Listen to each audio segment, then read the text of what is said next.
Hey, what's up, you guys? My name is Esley Greer from Entertainment Fanatic Reviews, back with another review, and today I'll be talking about Zombieland, which came out in 2009.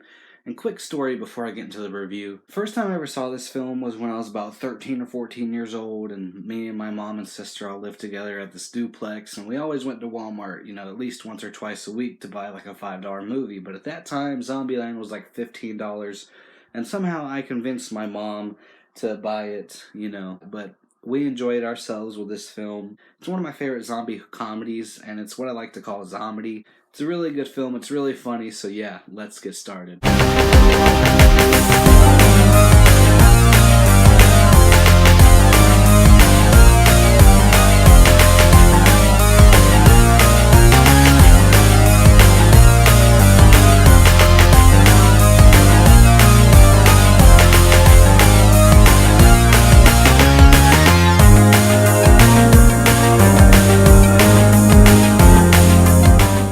So as always, I tackle the plot, story, and direction first. So here's a zombie that has a lot of heart, great humor, spectacular gore, and fun set pieces. It's also a nice little story about family filled with characters who never really had a family, and they all bond together, and their bond on screen is phenomenal.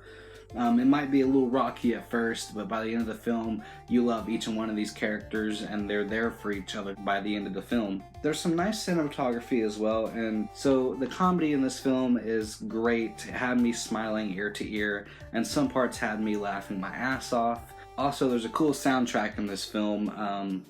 There isn't much of a score, but the soundtrack that we get in here is really cool. So for plot, story, and direction, I'm going to give this a 4.5 out of 5, and so onto the kills, gore, and effects. The zombies in here do look a little basic, but for the time, 2009, they looked really good, but they still hold up very well. The blood and gore look really nice. There's a cool variety of kills with some great weapon choices, and there's also a high body count in this film. There's some really solid kills, and this film is not too shy on the gore, which is also a good thing if you have a high body count and you're not afraid to show a little bit of gore, which is phenomenal in this film. So for kills, gore, and effects, I'm going to give it a 4.25 out of 5.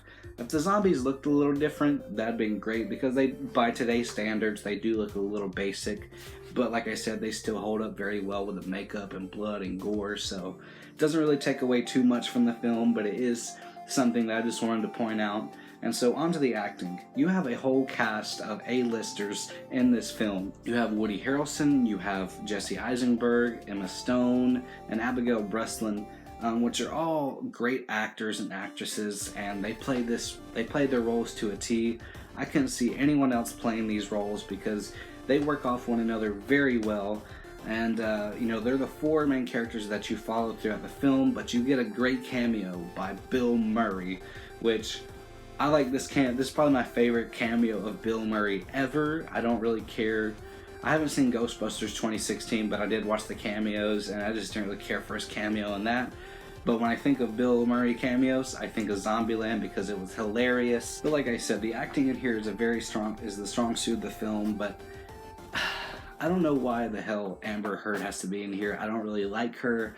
The thing with her and Johnny Depp, I never really liked her from the beginning, even when she was in Superbad, Zombieland, and she was okay in Aquaman. She's okay in this film. I just don't like her as a person, and it really bogged me down when I saw her. But for the acting, I'm going to give it a 4.75 out of 5, and so on to the ending and finale. So the cool thing is they shot the ending before they shot the rest of the film, and it takes place in this amusement park, but the cool thing is they shot it in Valdosta, Georgia, which is only a couple hours away from my house. Which would be really cool. I might have to go there one day, show you guys some filming locations. It's just an action-packed, zombie-filled, gored ending, which I really liked it, and it takes place in an amusement park, which is really iconic. By the end of it, they don't tease a sequel, but you want to know what happens next. So for ending and finale, I'm going to give it a 4.25 out of 5, and it also leaves a smile on your face when you watch it. And another cool thing about Georgia, they thought it was going to be warm since it's Georgia. No.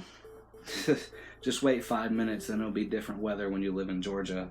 But no, it was like 20 degrees when they shot this film, and most of the zombie extras were in t-shirts and shit, which is I have to give respect for that. Like, that's crazy. But yeah, Georgia is a weird place to live. But on to the main question. Would I watch it again? Hell yeah, it's one of my favorite zombie films of all time. It's my favorite Zomedy. It's probably in my top 5 favorite zombie films. And so with that said, I'm gonna say that Zombieland is a gift from the gods, and I cannot wait to see Zombieland Double Tap, which is out today.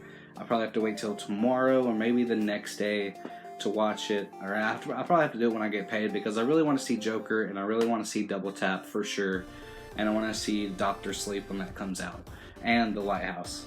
But yeah, if you found any entertainment in this video, let me know in the comments below. With that said, don't be scared to like, comment, subscribe, and share. It'd be highly appreciated. And peace.